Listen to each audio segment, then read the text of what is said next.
Hello friends, welcome to my YouTube channel Profoundly Physicist. I am Shweta.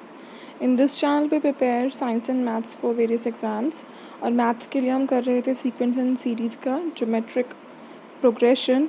उसके under जो आज हम topic करेंगे ज्योमेट्रिक मीन्स। ठीक है, तो जैसे मैंने प्रीवियस ईयर के पेपर देखे हैं तो this is a very important topic जो है सीक्वेंस एंड सीरीज़ का, बिकॉज अगर हम मास्टर कैडर जो है सिर्फ पेपर देखें तो उसमें ही जो है और जो 150 नंबर का पेपर है, ठीक है, तो उसमें लाइक 10 मार्क्स का तो है इस पोर्शन में से। एंड जो दूसरा पेपर है कंबाइंड पेपर जिसमें साइंस के क्वेश्चंस भी हैं, साइंस मैथ्स वाला पेपर है, तो उसमें भी about like for more than 5 questions तो जो है इस पोर्शन में से हैं।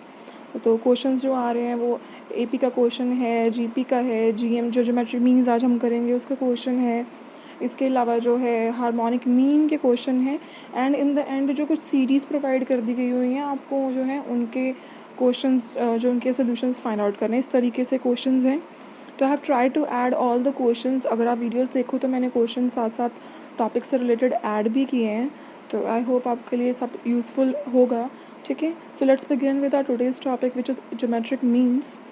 सो अरिथमेटिक मीन EM तो हमने पढ़ा था। सो ठीक है, सो दिस इज़ GM में क्या होता है, अगर हमारे पास 2 नंबर्स हैं लाइक A एंड B हमें दिए हैं और बोला गया है कि इसका ज्योमेट्रिक मीन निकालो, तो वो G किसके इक्वल होगा, square root of the product of both the numbers. ठीक है, A एंड B को आप मल्टीप्लाई करो, उसका स्क्वायर रूट ले लो, तो वो होगा ज्योमेट्रिक मीन। अगर हमें 2 नंबर्स के बीच में सिर्फ 1 GM जो है, एक geometric mean, single geometric mean को फाइंड आउट करना है। तो what if it's been said, अगर आपको n ज्योमेट्रिक मीन्स को इंसर्ट करना है, so see the second point, insertion of n geometric means between 2 numbers.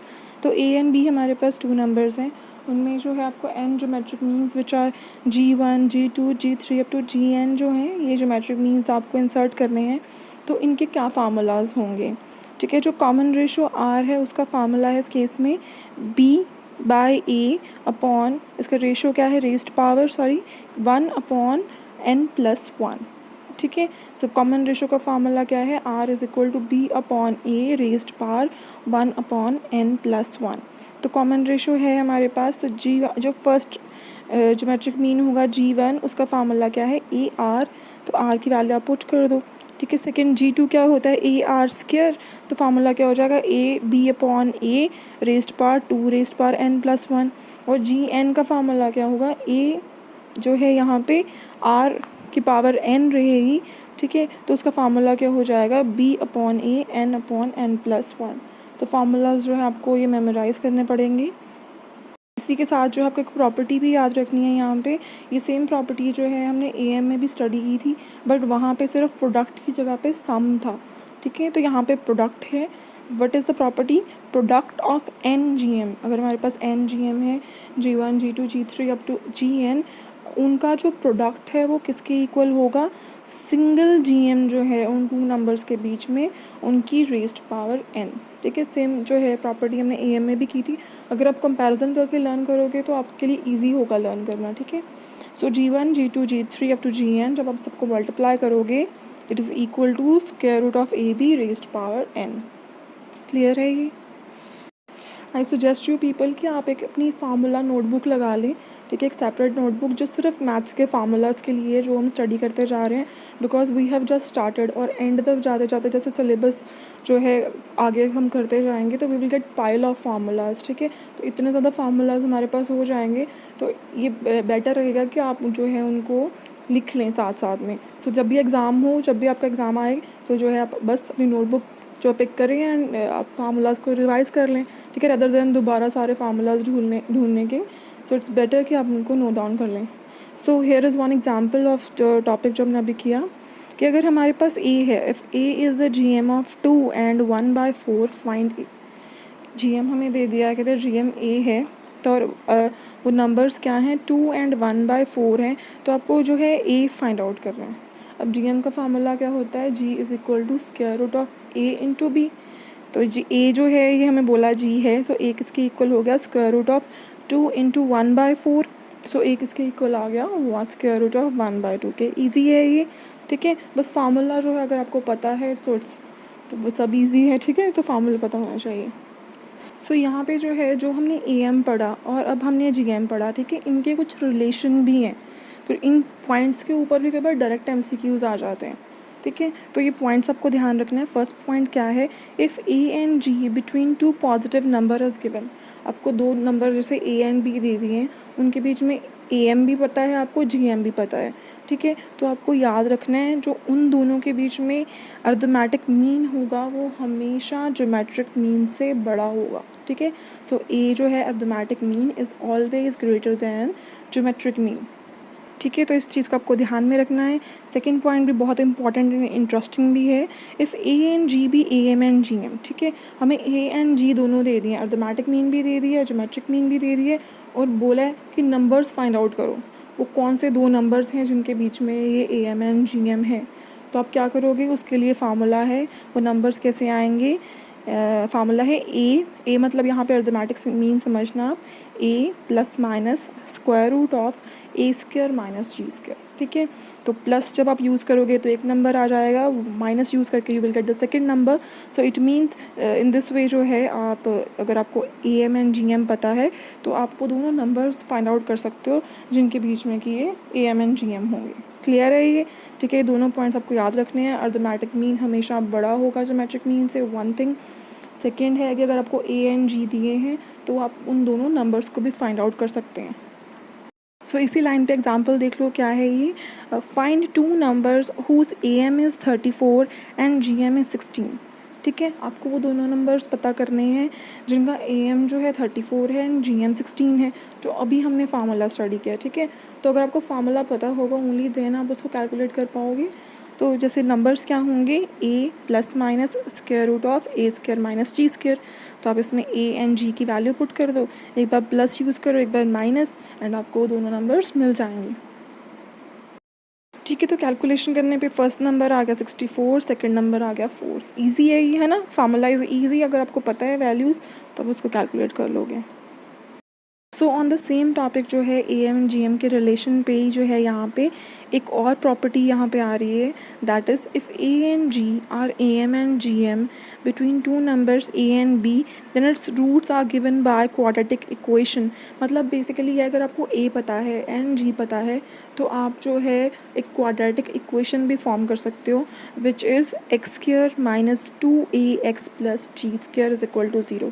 तो क्वेश्चन ऐसे आ सकता है कि आपको ए एंड जी गिवन हो एंड आपको बोला जाए इन दोनों को यूज़ करके जो आप क्वाड्रेटिक इक्वेशन फॉर्म करो।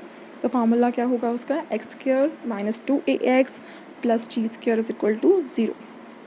जैसे देखो यहाँ एग्जाम्पल है, if A M and G M are the roots of a quadratic equation are 8 and 15 then obtain the quadratic equation. A M and G M आपको दे दिए हैं, कहते हैं ये दोनों रूट्स हैं क्वाड्रेटिक इक्वेशन के, एंड आपको वो जो है क्वाड्रेटिक इक्वेशन फॉर्म करनी है। फार्मूला हमने जस्ट स्टडी किया, क्या होता है, x square minus 2ax plus G square is equal to 0। आप इसमें a की वैल्यू पुट कर दो, g की वैल्यू पुट कर दो, then you will get a quadratic equation which is x square minus 16x plus 25 is equal to 0, ठीक है। ईजी है ये। दिस इज़ द क्वेश्चन जो आपके प्रीवियस ईयर में आया हुआ है। See the question is if x y z are in A P then 1/y/z, 1/z(x), 1/x(y) are in. तो हमें 3 नंबर दे दिए हैं x, y, z, कहते हैं ये ए पी में है और हमें फाइंड आउट करना है ये नेक्स्ट 3 नंबर्स हैं ये किस जो है प्रोग्रेशन में होंगे, ए पी में, जी पी में, एच पी में। H P stands for harmonic progression है यहाँ पे, एंड या फिर डी है नन ऑफ दीज, ठीक है। तो let's see how to solve this. जैसे यहाँ पे अगर आपको ये पॉइंट्स हमेशा याद रखने हैं कि अगर आपको बोला हो कि A B C are in G P and then this if and only if क्या इसकी कंडीशन है कि अगर बी स्क्वायर ए सी के इक्वल है, बी स्क्वायर अगर ए सी के इक्वल है इसका मतलब होगा A B C are in G P. Condition है ये, मेन फर्स्ट बेसिक डेफिनेशन है इसकी। सेकेंड पॉइंट देखो क्या है, A B C are in A P if and only if 2b is equal to A plus C, ठीक है। ये दो तो बेसिक डेफिनेशन है, आपको ध्यान में रखनी है ये क्वेश्चंस को सॉल्व करते वक्त। सो सी द क्वेश्चन, इसको कैसे सॉल्व करना है। आई मस्ट से कि क्वेश्चंस जो हैं इतने भी इजी नहीं आए हुए इन द एग्ज़ाम, ठीक है। तो इफ़ समवन से इसकी लोअर क्लास का ये है ना 11 APGP इज़ वेरी इजी और समथिंग, तो बट आप क्वेश्चंस देखोगे जो एग्ज़ाम में क्वेश्चंस हैं दे आर बिट ट्रिकी, इतने भी स्ट्रेट फॉरवर्ड क्वेश्चंस नहीं हैं। तो प्रैक्टिस से ही सब आएगा, ये समझ के कि हाँ दे आर ईजी वन, तो इसको क्या करना है ऐसा कोई नहीं है, यू हैव टू प्रैक्टिस दम। सो इसका सोल्यूशन देख लो एक बारी क्या है। जैसे हमें क्या गिवन है that x y z are in A P, question में ये गिवन है, ये तीनों ए पी में हैं। इसका मतलब जो है हमें ये पॉइंट आपको ध्यान में रखना है, जो कॉमन डिफरेंस डी है, कॉमन डिफरेंस हमें पता है क्या होता है, दो टर्म्स जो हैं कंसेक्यूटिव टर्म्स उनके बीच का जो डिफरेंस है, ठीक है। तो ये this is the property of A P. तो यहाँ पे देखो जो फर्स्ट टू टर्म्स हैं उनके बीच में कॉमन डिफरेंस डी रहेगा, नेक्स्ट टू टर्म्स के बीच में भी कॉमन डिफरेंस डी रहेगा। मतलब जो एवरी टर्म हम दो कंसेक्यूटिव टर्म जब पिक करेंगे उनके बीच में जो डिफरेंस होगा वो हमेशा सेम होगा, ठीक है, common difference we know it ना। सो यहाँ पे जो डी है it is been written equal to A2 minus A1, first two terms के बीच में डिफरेंस है डी। उसके बाद जो नेक्स्ट टू टर्म्स हैं, ठीक है, वाई एंड जेड, उनको हमने A2 A3 लिख लिया, तो उनके बीच में भी डिफरेंस डी होगा। चाहे इसके आगे भी कोई होती तो डी तो है जो हमेशा सेम रहेगा, तो इस प्रॉपर्टी को ही हमने यूज़ करना है यहाँ पे। अब डी दोनों चीज़ें डी है, इक्वेट कर दें इन्हें, ठीक है। तो इनको इक्वेट कर दिया तो हमारे पास आ गया y minus x is equal to z minus y. अब हमें इस जो हमारे पास ये इक्वेशन फॉर्म हुई है इसको हमने ट्राई करना है टू कन्वर्ट इनटू द जो टर्म्स हैं हमें दी हुई क्वेश्चन में जो गिवन है, ठीक है, तो उनमें चेंज करने की हमें कोशिश करनी है। फॉर दैट हम क्या करेंगे, dividing by x y z, ठीक है, एक्स वाई जेड सब डिवाइड कर दो दोनों को। तो जब एक्स वाई जेड सब डिवाइड कर दोगे, ठीक है, उसके बाद इंडिविजुअल टर्म्स ले जाओ, कैंसिल कर दोगे तो you will get 1 upon x z minus 1 upon y z is equal to 1 upon x y minus 1 upon x z. So by converse of D, जो कॉमन डिफरेंस का कन्वर्स यहाँ पे आ रहा है उसके अकॉर्डिंग भी जो है they all are in A P, ठीक है। सो गिवन टर्म क्या थी जो हमें कंडीशन क्वेश्चन में दी थी वो ए पी में थी, and terms 1 upon x y, 1 upon y z and 1 upon z x P जो हैं they all are in A P. So till now जो है हमारा arithmetic progression A P, A M, G P, G M जो है हमने अच्छे से इन डिटेल जो है उसको कंप्लीट कर लिया है, ठीक है। तो यहाँ पे सर्टेन 3 मैंने प्रैक्टिस क्वेश्चंस ऐड किए हैं ज्योमेट्रिक मीन्स के बेसिस पे, आप इनको सॉल्व कीजिए एंड इसके आंसर जो है आप कमेंट करिए, ठीक है, एंड देखिए आपके आंसर करेक्ट हैं कि नहीं, और कहीं पे अगर आपको कन्फ्यूजन है तो पूछिए उसको जो आपको डाउटफुल लग रहा है कहीं पे।